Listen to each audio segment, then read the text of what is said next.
Hey, it's Coach Colin Castell with Shot Mechanics, and today we're going to learn 5 of the most unstoppable post moves on the planet. Now, some of these moves are simple and some are more complex, but I can guarantee you that if you master even just a few of these moves, you can become unstoppable when you catch the ball inside of the paint. Now, you might also be thinking, Coach C, I'm not a post player, so I don't really care, but that's not actually true. Odds are that inside of your team's offense, you're going to catch a pass inside of the key at some point, and it's best if you can have 2 or 3 moves that you can go to get an easy bucket every time. All right, let's start with move number 1 and the staple to any post game, the jump hook.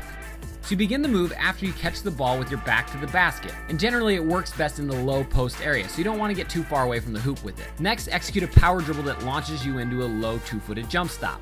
Make sure that you rotate your body so that your inside shoulder is now facing towards the basket. Immediately pop off your jump stop and rotate your shoulders forward while finishing with your fingers in the basket. It also helps to use your offhand to clear a little bit of space so the defender can't block it. Remember to get good touch on the basketball as well. And the next move is a counter to the jump hook, and that's the step through. So it all starts the same as a jump hook with a low 2-footed jump stop. But once you land, use an up fake above your head to get the defender to leave their feet or rise up out of their stance. From there, just step through, pinning the defender on your back. Now the key is to jump off of both feet at the same time, because if you rock to your front foot, it will technically be a travel. After that, just make sure you put the ball up soft on the rim or on the glass. So if you come to a 2-footed jump hop and jump off both your feet at the same time, you should be good to go.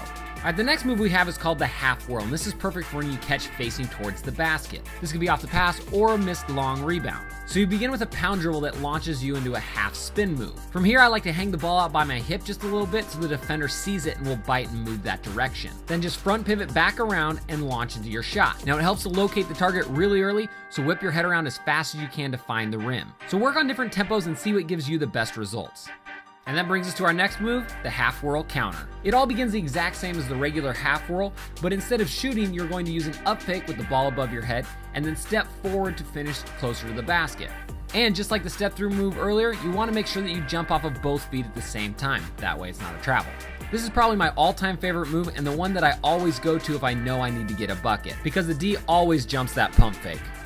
Alright, let's keep rolling to the next move, and that's a reverse pivot stab. So this move starts when you catch with your back facing towards the basket, and you begin with a hard reverse pivot opening up so your chest is facing towards the middle of the floor. I always tell my players to pretend like they're stabbing their foot towards the baseline when they do this reverse pivot. Next, immediately rip the ball back and put down one dribble going towards the middle of the floor. The idea is simple and effective. Get your defender leaning one direction and then explode the opposite with the ball. Once you get comfortable, you can even hang a ball fake to sell it even more.